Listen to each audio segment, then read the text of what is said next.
O'quvchilar, gapirmay turinglar, direktor telefon qilyapti. Direktor telefon qilyapti o'quvchilar. Alo. Assalomu alaykum, hurmatli direktor.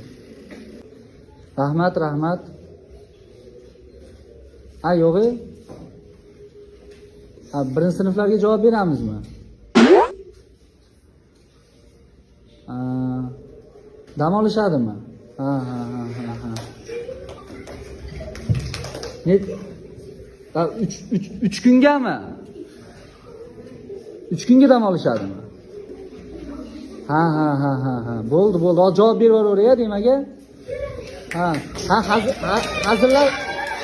Hazırlashdingizmi? Lekin taslim bo'lmaymiz. Xudoga shukr qilamiz. Bor yo'g'i bu yengil shamol. Buni yengil shamol deb hisoblaymiz. Oldinda bundan da battar bo'ronlar keladi.